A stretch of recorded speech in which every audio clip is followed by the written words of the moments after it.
Welcome, everybody. This is Avoiding the Addiction Affliction, brought to you by Westwards Consulting and the Kenosha County Substance Use Disorder Coalition. I'm Mike McGowan. Long-term recovery.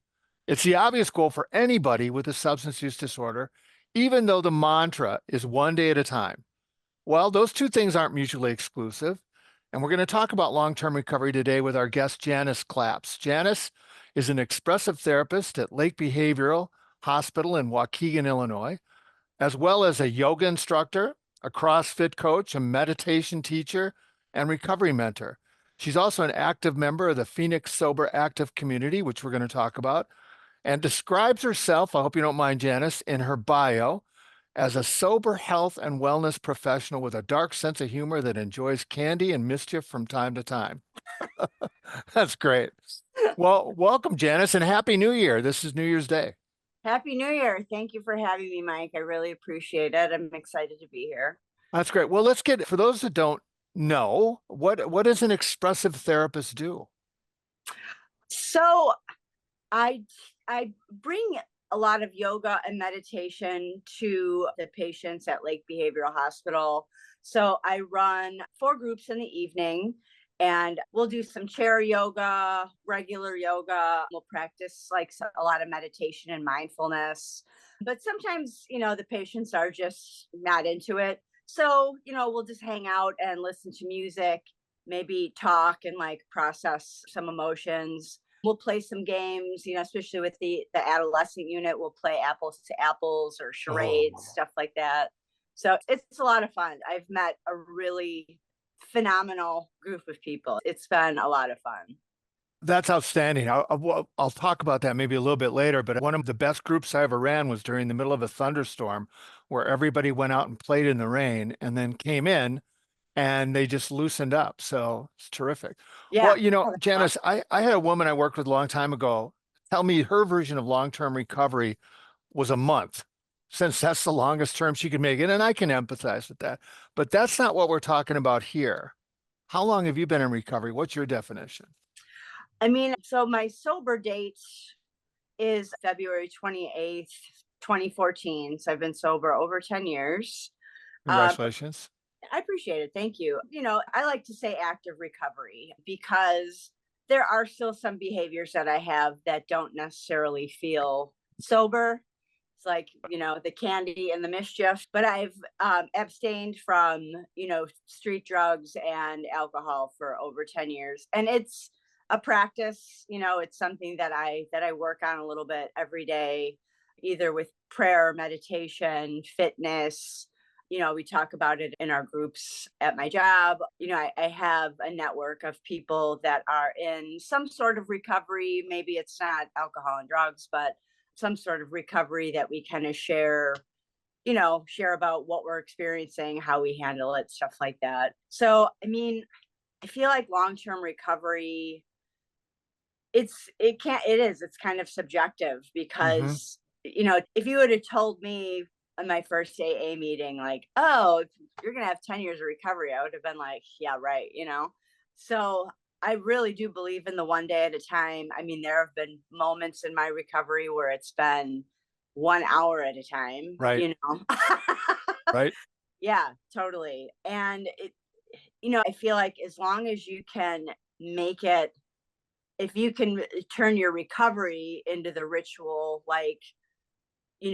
whatever your addiction was, I had a huge ritual with drinking and using. And so I've been able to make my recovery the new ritual of something that I work on a little bit every day. And because of that, I've been able to string a few days together. So Well, that's right, right? One day becomes 10 years. yeah, absolutely. Absolutely. Well, how did it change over time? Like we're right in the middle of the holiday season, right? When we live in a part of the country, maybe most parts are like this, but I think ours is excessive, where consumption is a huge part of it. So how did recovery change over time for you? And how did your relationships change? Um, luckily my family was very supportive, and my mom she's been in recovery from alcohol for over 30 30 years. So luckily they were supportive to be around. I have a big family. I do have some brothers and sisters that still drink. My nieces and nephews will drink.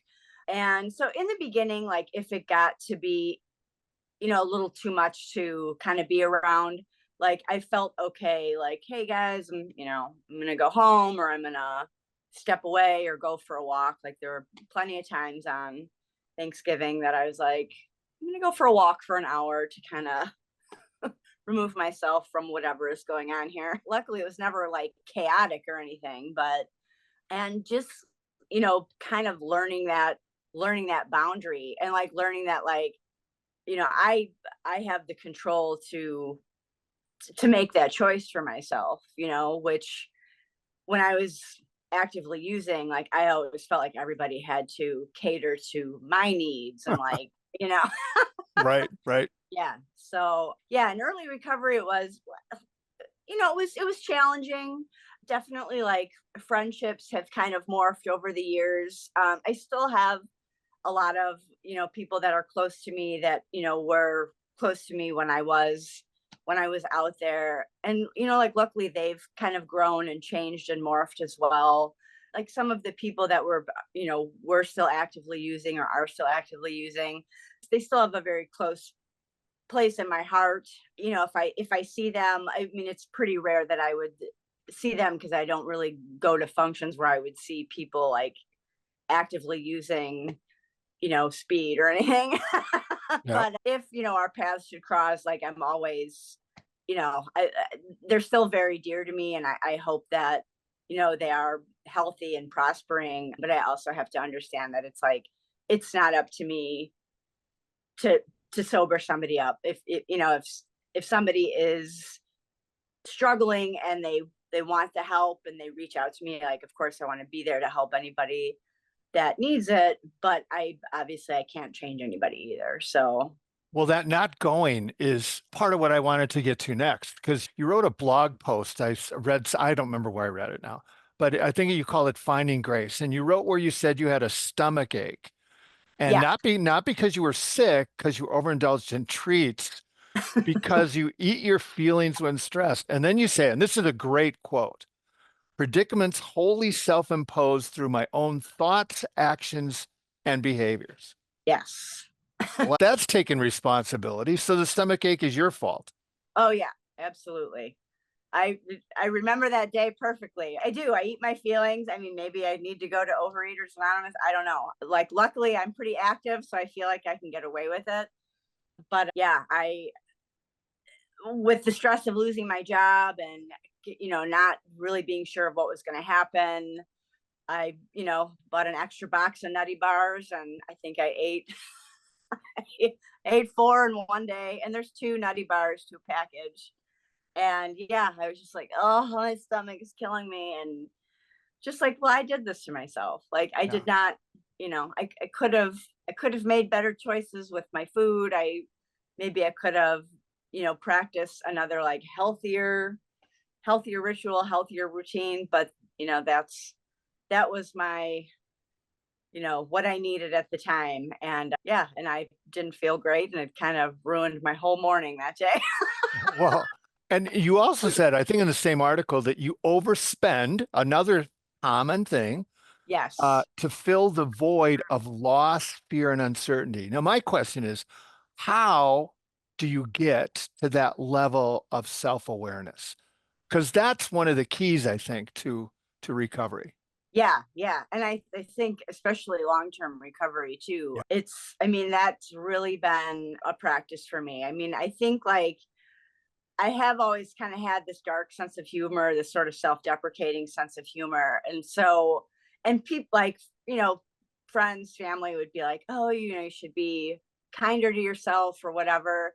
But there's always been a little truth to what I joke about. And I've gotten a lot better. Like I don't, do the negative self-talk and stuff like that I did when I was younger. But I think like having that dedicated practice of meditation, like like practicing that type of meditation that develops that awareness. And I wish I could remember I can't remember if it's like this, like a Zen meditation, but, kind of like looking at those like shadowy bits of us, dark shadowy parts that a lot of times, like especially when we're using, we try to hide it completely with whatever drugs, alcohol, spending, eating, scrolling, whatnot.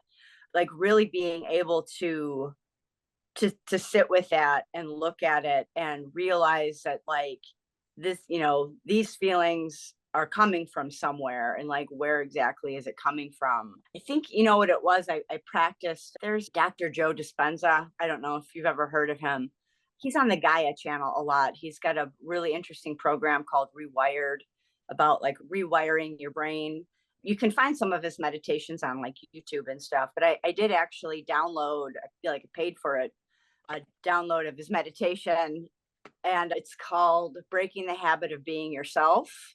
And I practiced that meditation daily for a few months, and it's about an hour. It's about an hour long. This was during COVID, where I like was barely working, so I had the time to do it.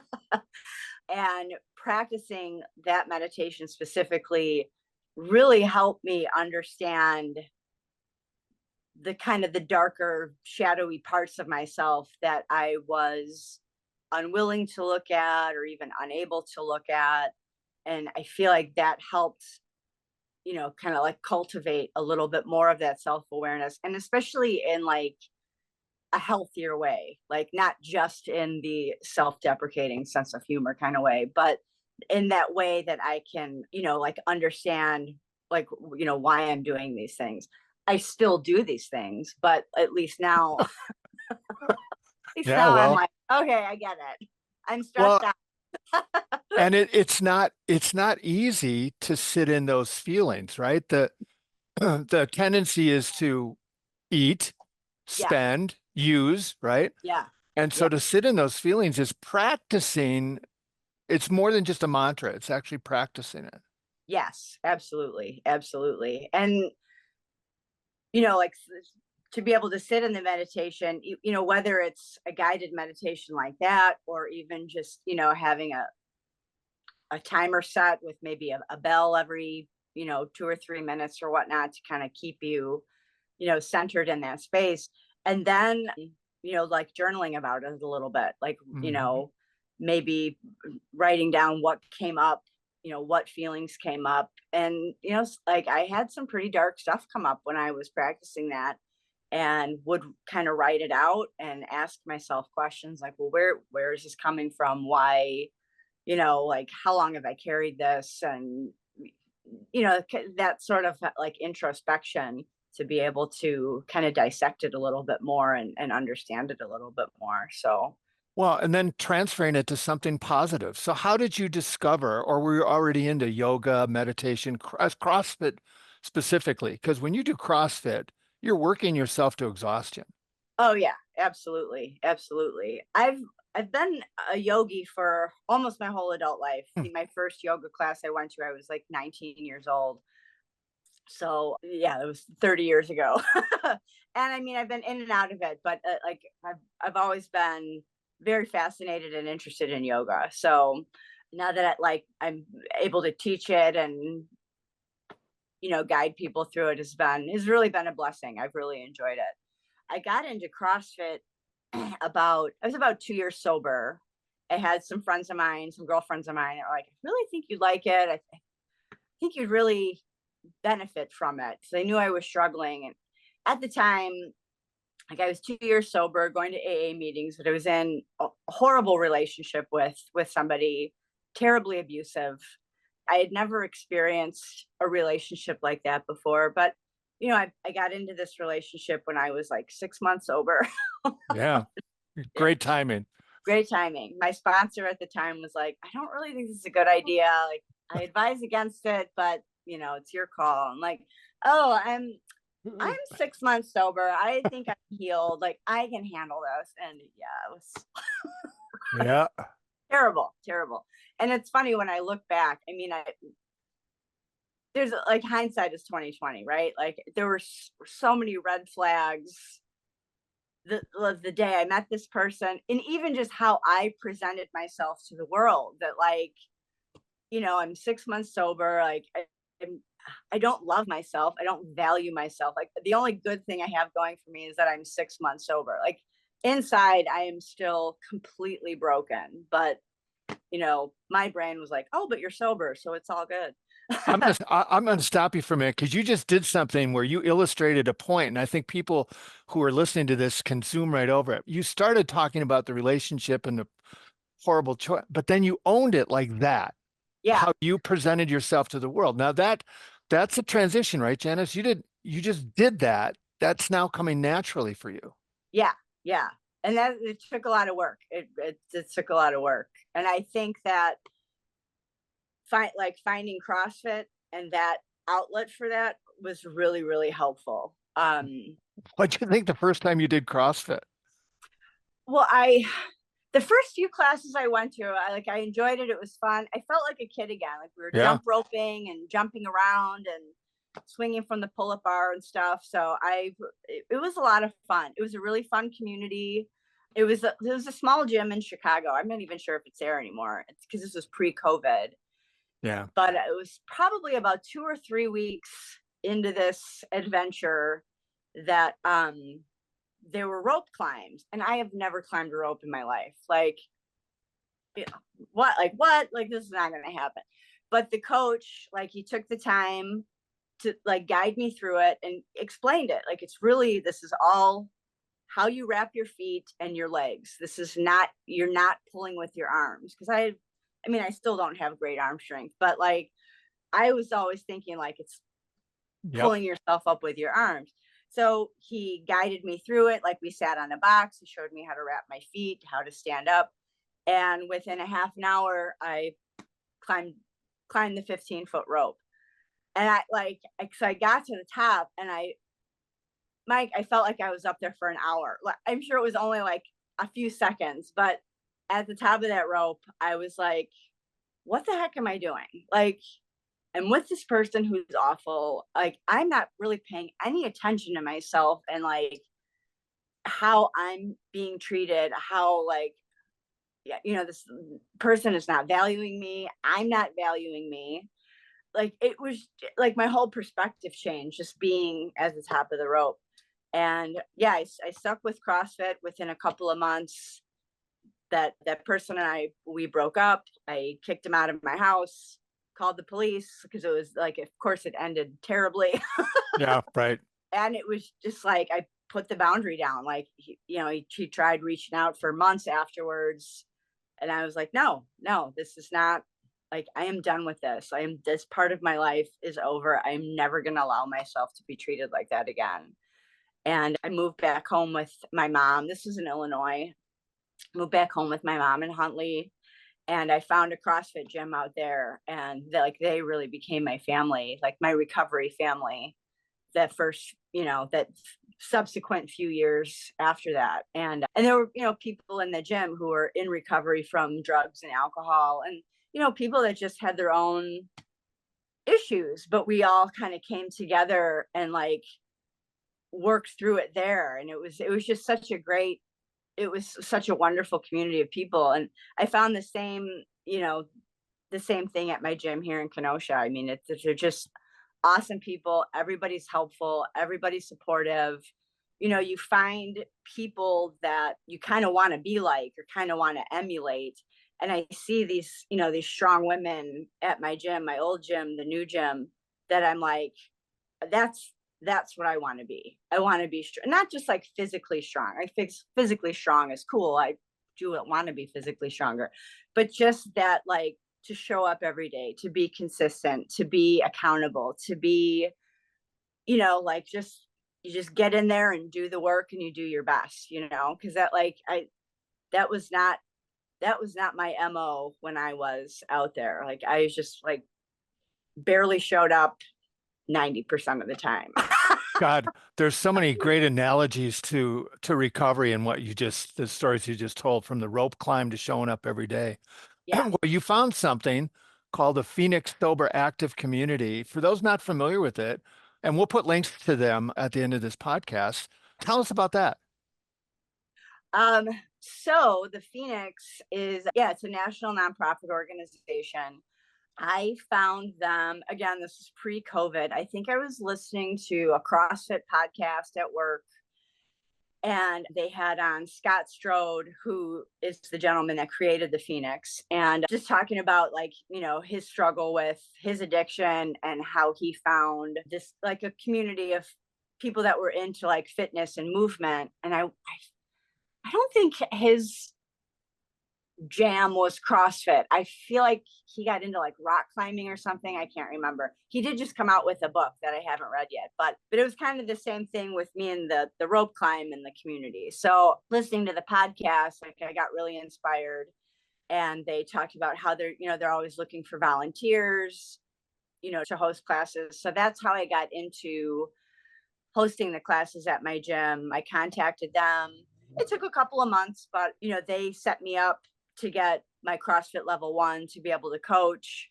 And then I believe it was like February of 2019 that I had my first Phoenix class at my CrossFit gym in Crystal Lake, Illinois. And I had a lot of people show up the first few weeks. There were some weeks where like I get 1 or 2 people, and then some weeks where I get 15 people. But it was a blast. We had a great time. So I would host a free class every Saturday for people in recovery.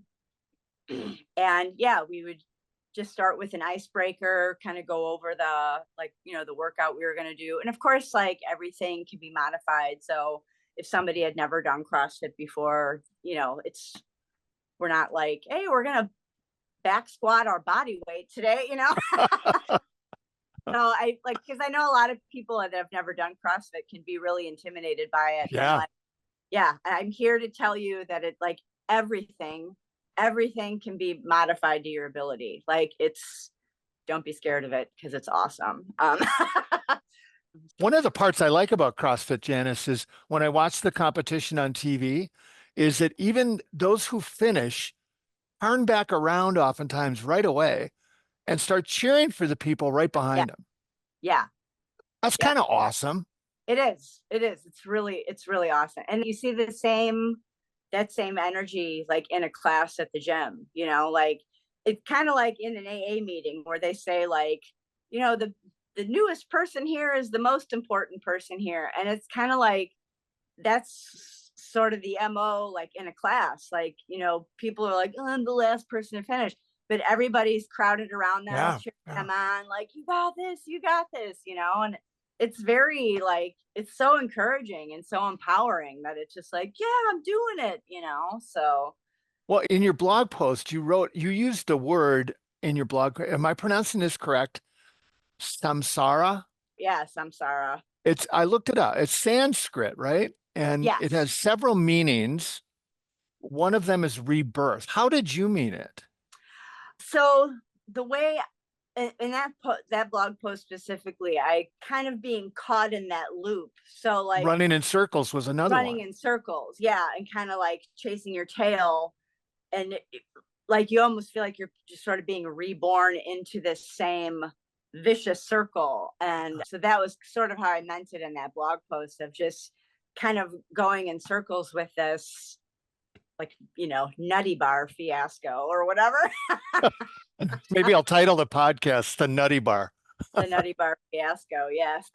But yeah, I mean, I think like you can, you hopefully, like, every time we are reborn, and I don't mean like, like literally like we die and we're reborn, but when we kind of get caught in these loops, caught in these cycles, like, if we're able to come out of it, be reborn out of it, and glean something from that we can carry into the next experience. Because there's always going to be something we get caught Yep. up in that might not be great, but if we can glean something from that last cycle of craziness and then apply it to this next, hopefully not as acute cycle of craziness, that like makes it a little easier to come out of, or maybe not as challenging.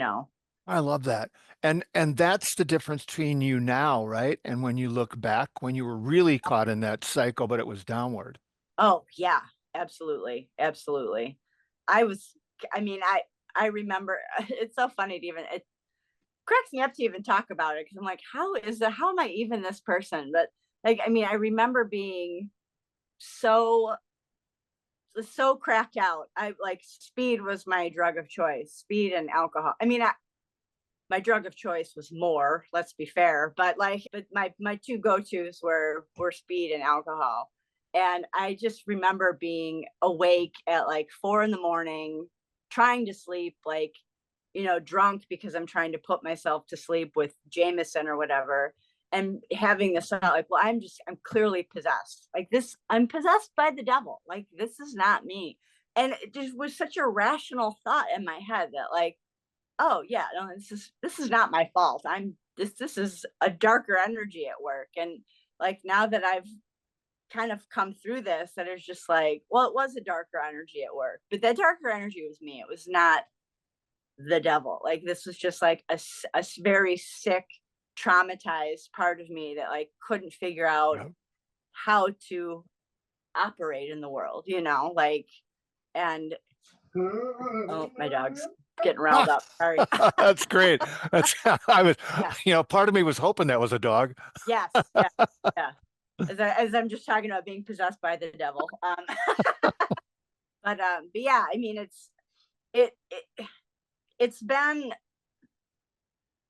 a like, I don't want to say it's been super challenging. Of course there has been challenges, as there always are, like I lost my brother and my nephew in 2021, both very unexpectedly, like, losing my job, COVID, like there's always something that's going to throw us for a loop, whether it's self-imposed, like I made this decision to eat poorly or whatnot, or, like there's a pandemic and everything has to get shut down.